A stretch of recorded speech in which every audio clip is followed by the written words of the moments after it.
Hey everybody, quick note before the show starts. My audio is a bit weird. Discord is what we recorded on today, and Discord was giving me issues all morning. So sometimes my words don't come in fully clear, but Darby comes in pretty great, and she's really the focus on the episode, so all you really need to hear is what Darby has to say. Thanks for listening, and I hope you enjoy the show.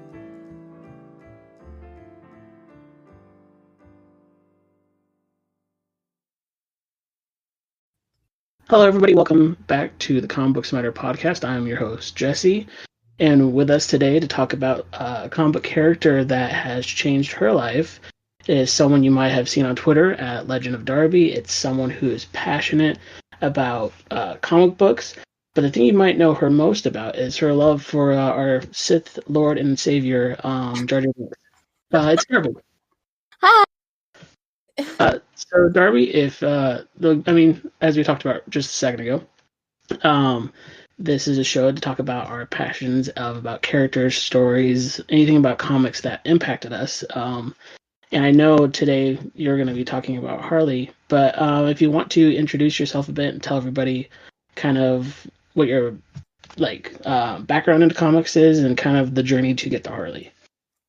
Yeah, so I kind of grew up with a family that likes comic books. My uncle was really, really into comic books, so I'd always go in the basement and read all the comics and just kind of search through them, like the Star Wars ones. And then I started watching the animated series around high school, like the Batman animated series around high school, and I just kind of fell in love with Harley, and I bought all of her comics and anything related to her from the 2000 to 2003 series and Gotham City Sirens.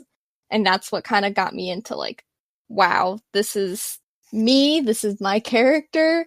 I also did some cringy Tumblr roleplay Harley Quinn, and I don't remember how old I was, but it was very cringy, but it made me feel a lot closer to her and having a better understanding of her. So it's funny that you talk about the cringy Tumblr role playing, because I feel like the more people I talk to that are really into certain characters or really into the comic book community as a whole, somewhere in their path is cringy role playing. Because even with myself, I had cringy Instagram role playing with friends. Oh my god. Yeah, we had a whole we called ourselves the Insta League, and I love it. Yeah, we had a whole group, and it was moderated, and we had private role playing sessions were on Kick, but then we had the public ones on Post, and it was a whole we created long arcs. It was a whole thing, and that's what really got me right a lot too, was just doing that and practicing with that. Yeah, I actually found my blog the other night. And I was reading through it, and I was like, wow, oof, big oof. And it was just so funny how much I was looking through it, and I was like, wow, I did not talk to one single Joker role player. Not one. I had all these other, crazy ships that I still stand by. Harley Quinn, Nightwing, amazing. Love it. I did that eventually. Yeah, and I'm so into it. I still have not seen the movie. I own it, but I haven't watched it yet. That's fair. I'm really bad at watching the animated movies, and I'm also really bad at watching the shows. I still need to watch the Harley show. I will get to it, I promise. I've just been rewatching the Tangled series, so. I'm bad at watching shows too. I'm watching shows from the 40s right now, just because that's how far back I am. You gotta catch up. Eventually, I'll get there. But when it comes to Harley, when you first got introduced to her in the anime series, what about her? Like, we're like, oh, that person, I see myself in that person. Did you feel that while watching the anime series, or Oh, was it until later when you read the comics? it was mostly started with the animated series, and I was like I am also a bubble-headed blonde bimbo. Like, this is great. I also have had abusive relationships, and that kind of seeing her be like, yeah, no, fuck you, and her being like, oh, but like there's still these good parts, kind of made me realize like, oh, that was abusive, and I can step over it like she did, and kind of go on my own way.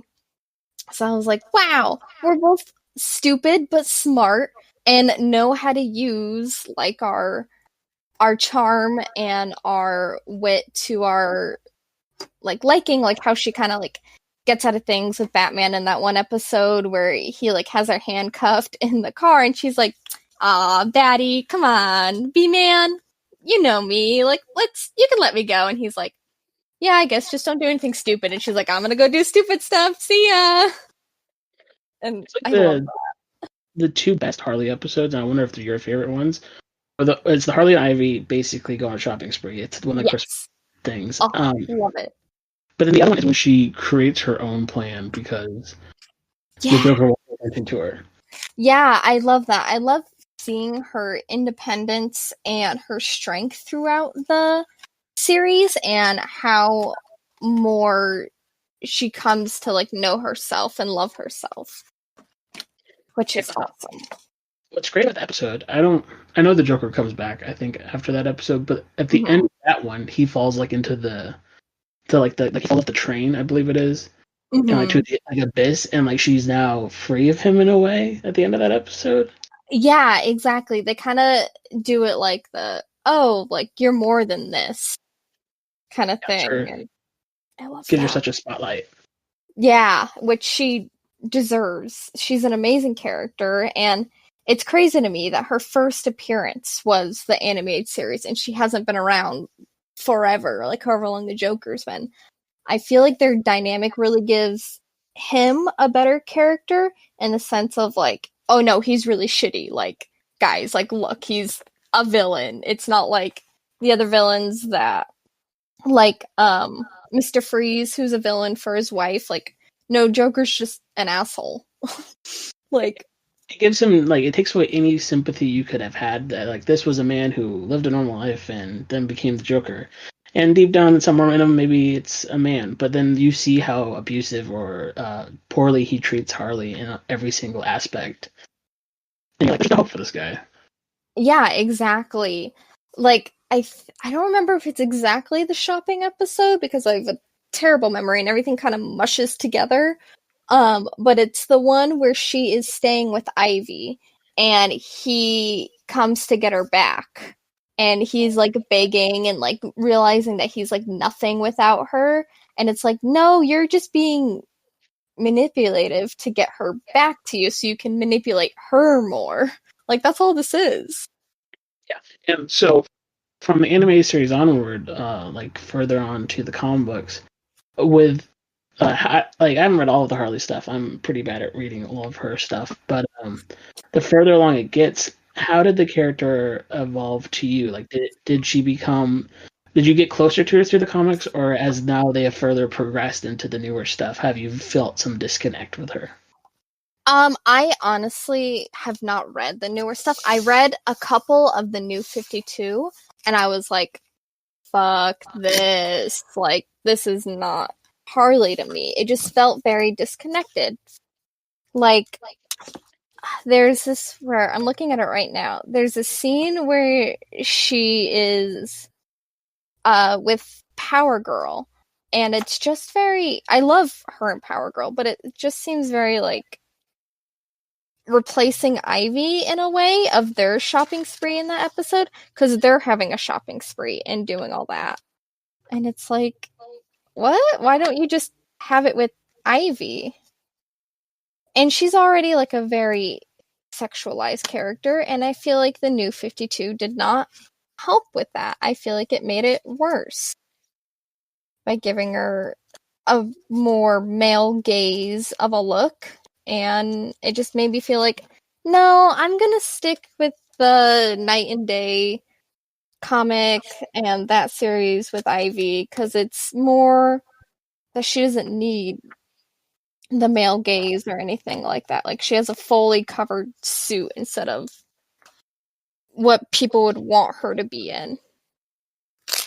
Yeah, and I get that 100% with her. When I know when I read the New 52 Suicide Squad, it really felt like she was made to be kind of a female Joker in a lot of ways, where Harley isn't that. And I think the later stuff has kind of come back to realizing Harley isn't the female Joker. She's not the female Deadpool. She's literally just Harley. She's someone who is crazy, but like, knows what she's doing at all times.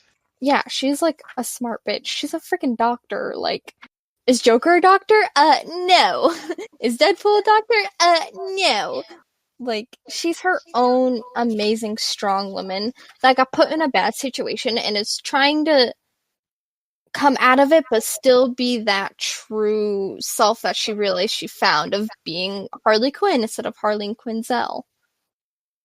And I also felt like too with the way they did her dirty in the beginning of the New 52. It felt like in the larger fan base, men tried to kind of shove her into a corner of any kind of like craziness to say, okay, cool, Harley's just the ripoff this or the ripoff that, because maybe they're too scared of Harley being dynamic enough to warrant literally being her own comic book, like to have one.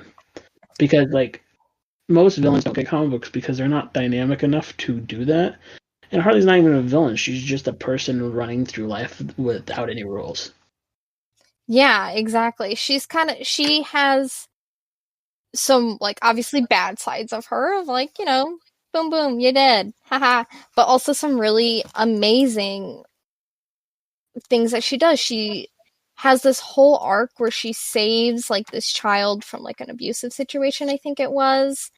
And she's very much, like, if you look at it, she helps a lot of women in, like, bad situations in there. And it's amazing.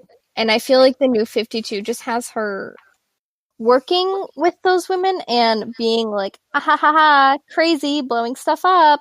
While with her series, she's like beating up other bad guys, and she's more of like an anti-hero in these.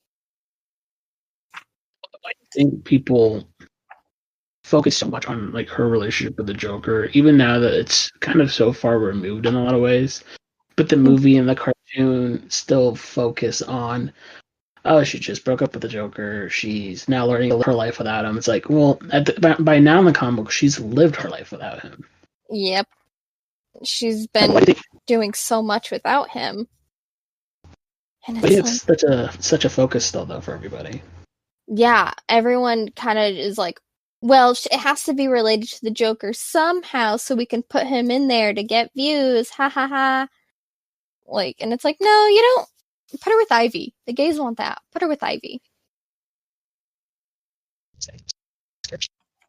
When her and Ivy are together in a lot of ways, because it's kind of like Thelma and Louise, like that movie where like it's two friends who are kind of romantic with each other, but at the beginning they are just friends. They're the ones that started out together, that they're holding each other together back to back, fighting against the world that's against them. Yeah, but I feel like the comics also do a point of like queer baiting. Especially there was this one scene that I saw from the new animated show, and it was like them hanging out on a couch, like being together, haha, lesbians, and Ivy's like, oh, my boyfriend. And I'm like, what? Why? Like, it's right there. Like, you're playing it out right there. And then she's like, ah ha ha ha, boyfriend. I'm like, no, why can't you both just be two single girls? Like, even if they aren't together, why can't they just be two single girls? Like, chilling, relaxing, being badass together without needing a man. Yeah, and I 100% agree with you with that. It feels like with Harley and even with Ivy to some extent, they're used in a weird duality of how do we trick people into reading these books with these weird quirks. All the time those behind these things do believe in them. They just don't have the free reign to kind of execute it all. Yeah. I'm trying to think of my words. It's like Oh, it's fine. They just don't realize that women can have their own comic book series without needing them to have a boyfriend or a relationship. Because there's also like Starfire. She's with Nightwing the whole time. And it's like, no, she can be on her own. She's a cool badass alien. Like, she doesn't need him. A bunch of other guys. Yeah. And I feel like comic book writers are kind of like, well, especially DC, maybe not Marvel, I don't read much of Marvel, but it seems like they have a far more diverse brand of LGBT, just from what I see. I don't actually know, I don't look into it that much, to be honest. But it feels like with DC, they're like, oh, but they need a partner. They need to be with someone. Like, in that new... Like, no one can be strong on their own in a lot of ways. Yeah, and they don't realize that these people can just be on their own and be chilling and don't need like a partner or someone else to help them. They're just trying to grab other characters to be like, oh look, but so-and-so's in this, so give us your views, haha, give us your money. Look, Harley and Ivy, and then you're gonna read this whole thing with all these innuendos, and then you're gonna be like, but the Joker comes back. It's like, no, thank you. Especially from DC, because reading enough of both, you have the strong female characters, but you only have like 2 or 3 of them literally being solo in their own book. You have Wonder Woman, and you kind of have Catwoman for the most part, but then even Harley's book is always, she's, for the longest time in recent memory, she's been teaming up with people. Like right now, I know she's teamed up with Booster Gold because of what happened with them. But like, they can hold a book by their own because they are strong, and the stories you can tell by themselves without having to pair them up with someone. It could be fun, it could be adventurous, and it doesn't tie them down to one location, it doesn't tie them down to one group of characters because they're so dynamic in a lot of ways. Yeah, even with the Gotham City Sirens, that's one of my favorite comic series, but it's still 3 women that could be on their own, all teamed up. Like Catwoman, Ivy, and Harley. And even, fucking look at the new Birds of Prey movie. Why couldn't it have it just been a Harley movie? Just Harley. Little, other characters being like, hey, what's up? And her being like, what's up? But for the most part, I love this group of women. I love them so much. They are so badass together. It's amazing to see. But at the same time, I just want give me a Deadpool, a first Deadpool movie. Not exactly, because it's not Deadpool, but like with Harley, how he was like all on his own, and he was just kind of chilling by himself, and other like little characters would come in and like help him out in the end, but for the most part, you saw him being badass by himself. Like, the way the box office stuff turned out, it's like when it was labeled as just Harley, that's when people were way more interested because everybody knows how dynamic she can be by herself. Yeah, and it kind of feels like a hand holding, being like, oh, but you need other people. It's like, no, she can be badass by herself. Like, most of her own comic is like, she has goons, like guys in bowling shirts that are there with her, but they don't, goons, they don't really do shit. And the most teaming up she does is with Robin and Batgirl, and then Ivy. And that's it. Like, and the rest of the whole series is her by herself. And there's so many amazing stories in it. Yeah, and I feel like there's so many more that they could eventually, hopefully, get to. And with all of the female characters, and Ivy with her own solo stuff, and And then, like, as right now, Catwoman technically has her own solo series, but I feel like there's way more to explore with all these characters, as long as they can be by themselves and be dynamic by themselves. Yeah, I feel like they give them a dynamic of with their friends and all that, but it's like sometimes you can still be yourself by yourself and you don't need other people to encase that, like your personality, who you are by being around them. Like you can still chill by yourself and be you. Have the Justice League comic, but it doesn't cancel Batman, Superman, Wonder Woman, like all their books just because they're in a team book. Like they have their own book because they know they can do both. Yeah. So Harley, when you found her through the anime series and then through the comics, how did you feel like after Harley? Kind of like how did Darby change after Harley? After learning about Harley? I think I changed and I became a lot more. What's the word for less quiet? Outgoing.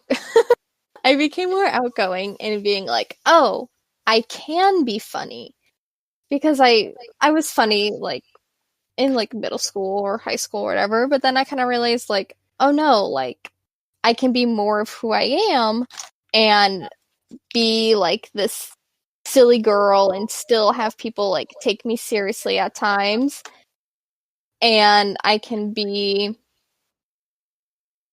trying to think of a good word of it. I can be more me than I felt like I've been shown in other things. I feel like in other shows it's girls with the 3 personality traits, the she-go badass kind of girl, lover, the like quiet book nerd, like Velma type, and then like the girl who like gets all the guys, like Daphne. But it's like, no, there's more to women than that. And Harley helped me realize like this is a funny character that is strong, that went through some abusive shit and is climbing out of it. And it made me take a look at my abusive relationship. I was trying to think if there were more than one, but I guess only one big one. And be like, no, like, he was really shitty. He really wanted us to be like Joker and Harley. Because that's when I started being into Harley. And he was like, haha, we can be like them. And he was very, very manipulative. And being like, one of them something he said really, really reminded me of Joker. And it was like, oh, my girlfriend died in Ireland and she gave me this rock and now I'm giving this rock to you. And it was like, I don't think that's not true. Like, I learned afterwards that he was lying, and it was very like, oh no, that's 100% something Joker would do to try to make Harley feel bad. And it kind of put me like, oh, I can grow out of this like Harley. And that's when I started reading like her comic series and made me realize like, oh, she's so badass on her own. And she's not all in the comic. She's not like, ooh, like I'm hurt from my relationship with Joker. Like, she's kind of like, yeah, it sucked. I don't want to talk about it. Let's move on. And she just kind of goes on with her own shit. And I love that. Like that's I think the greatest thing with a lot of these characters is the more you connect to one, the more it helps you cope with things that sometimes you didn't even know you had to deal with, but other times the stuff you know you're going through right now. Because I know with like it's something I wanted to talk about more in other ways, but in regards to right now, with one of the newer Batman books, it talks kind of like how Bruce, after his parents passed away, tried to end his life before he found his calling to be Batman. And a lot of people kind of didn't like that because, like, oh, he would never do that. But I'm like, no, a kid that watches both of his parents get shot, he might get to that point. And at the same time, I'm reading someone since I was 1 year old, loving, like, my third word was Batman. Like, I love this character. I was a baby. And I'm reading that now, like, oh, when I've gotten to those points, this fictional character has gotten there too, because everybody can get there. And how did he cope with it? How did he work through it? Even if he's fictional, he's real to me because I've lived with him for so long. Yeah, exactly. And I think that's also why I kind of fell in love with the character of Batman too. Uh, my mom died when I was young, and it was kind of like, oh, like he's badass. I can be badass. Like my whole life doesn't have to revolve around this one thing, but I can take an aspect from it and grow from there. Yeah, those things were. It's amazing how much these characters can mean to people, and sometimes like they mean things to people in bad ways, like as you said, like with your ex and him loving Joker so much, right? Like that's a bad way to have a character mean a lot to you. But if you learn the right lessons from these, like they're better than school at times. Yeah. I actually, in high school, my English teacher, an amazing, strong woman, became the mayor of a town here. And um, we were writing an essay about this book, and I obviously did not read the book. And I was like, it's boring. So she was like, write this essay. And I was honest with her. I was like, can I just write it about Harley Quinn? And she was like, sure, just please write something. Like, please do something. And I was like, okay. So I wrote like this whole giant essay about like Harley Quinn and her strength and how you can realize like feminist aspects from it and like all that. And she ate that up. So it was kind of like, oh, this fictional character is helping me in real life by actually, I don't know, doing something and having a passion for it. Moving on, kind of from your history with Harley, what do you want to see them do with Harley in the future? Like, what do you want her to grow into? I know we both talked about how it'd be great if they could just focus on Harley being Harley and not have anybody around her in a lot of ways. But what kind of stories do you think that kind of aspect of Harley could go into? What would you like to see her become or do? I would love to see her being independent and all that. And besides like being gay, because I want her to date a woman so bad. Like it's all there. It's all right there, people. Like just give it to me. It's that easy. It's I want her to I want them to start a series where nothing is related to Joker. Not one word is uttered about him. Like, it's not like, oh, she just got out of her relationship with Joker. Oh, she just did, like, the Joker's back. Or, oh, the Joker's on the cover. Like, no, I don't want that.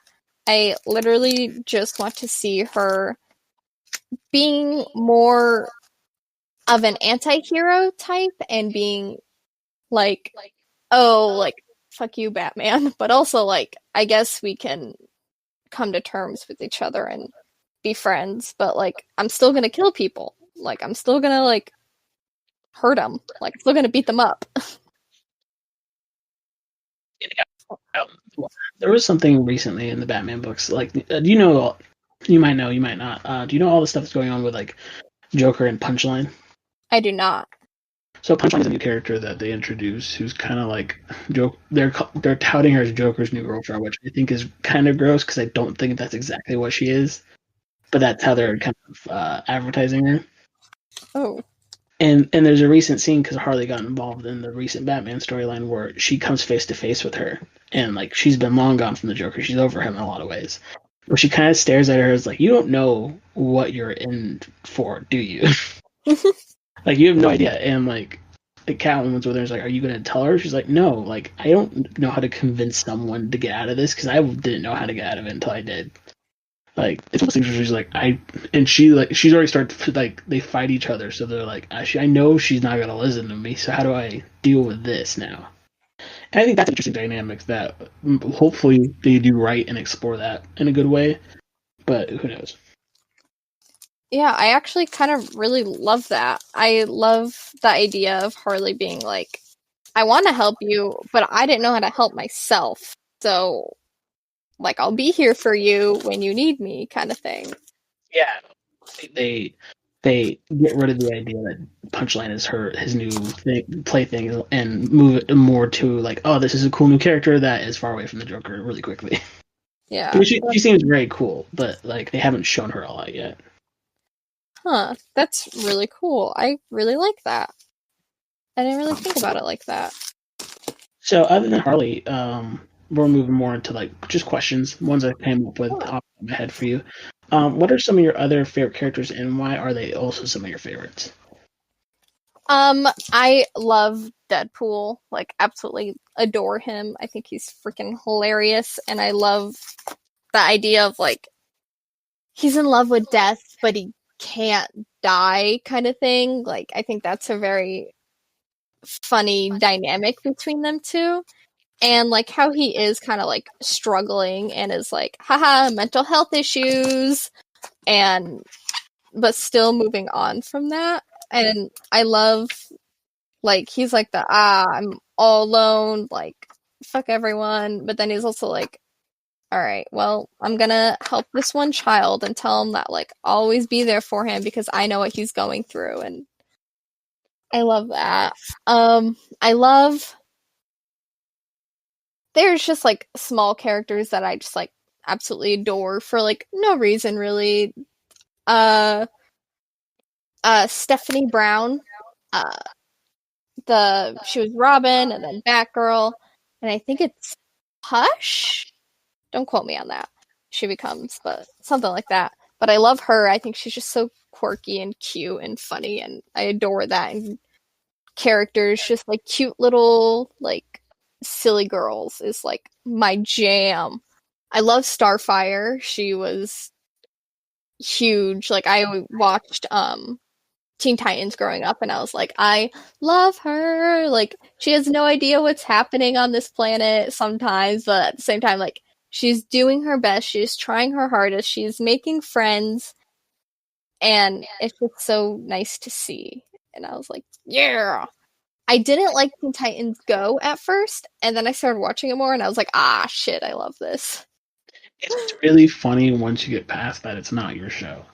Yeah, exactly. That's what it was like. They're making another Teen Titans, like that kind of mentality. And then I was like, fuck it, like that doesn't matter. Like it's giving other younger kids, because I work with students, and it's kind of made me be like, oh, we both love these shows. I have these younger girls that I always try to teach, like, to love themselves, to think they're beautiful, to like hold themselves up. And now they can look at Starfire and Raven and be like, oh yeah, and not have to watch like the older shows that probably aren't as accessible as Teen Titans Go is. And honestly, it gives them kind of a starting point better than I think old Teen Titans was for us in a lot of ways, because it was very dark. Like, I don't think kids need more dark things to enjoy at the moment because they're kind of living in it. My favorite Deadpool comic, I don't know if you ever read it. It's him and Cable team up for something dumb, and somehow Cable messed up, or Deadpool messed up, and they got Hitler into like the 1950s with like a mech. And Deadpool's like, we got to solve this issue. That's really funny. It sounds really familiar. I probably saw something about it. My favorite thing is that it ends with them basically just shooting him with a machine gun and like destroying him, and they teleport him back into his own time.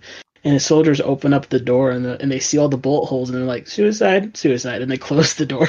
Oh my god, that's so funny. Yeah, if I can find that issue, I'll tell you what number that is. But Please.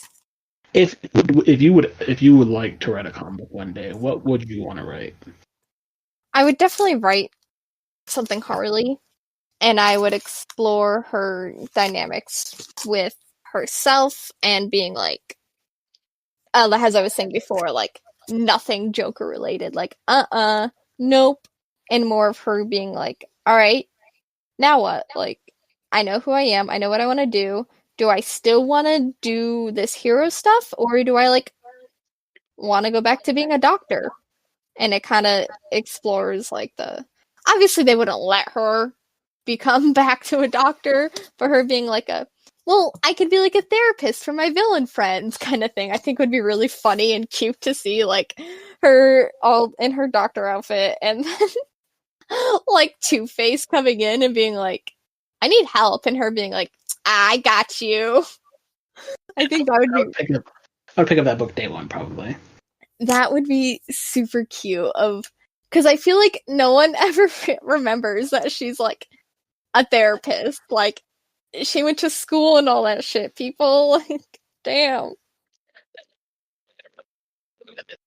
Every time, like a guy tries to like overstep their boundaries, she just psychoanalyzes them, and then like some of the other characters, she just starts psychoanalyzing them about what's going on.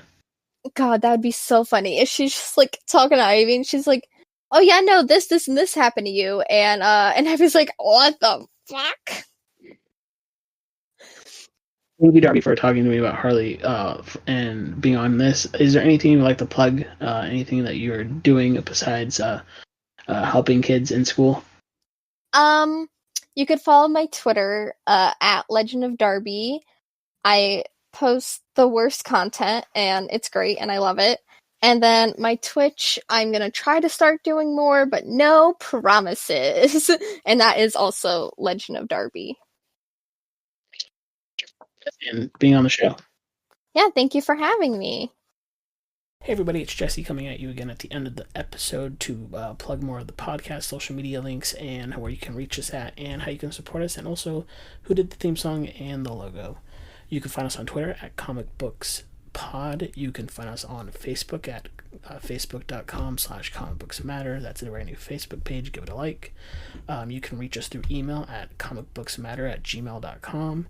You can support us on Patreon for $1 if you would like. It's patreon.com/comicbooksmatter. We are also going to start posting exclusive extras on there soon, but those are in the works, and it's going to probably be a few more weeks. The person who did our logo is my friend Steven. If you ever see Steven, say, hey, thanks for the logo. He has nothing to promote still at the moment. And the theme song is done by David Szesztay, I believe, maybe. I can never pronounce his last name right. It's called Join the Restaurant, and I found it on myfreemusicarchive.org. Thanks, guys.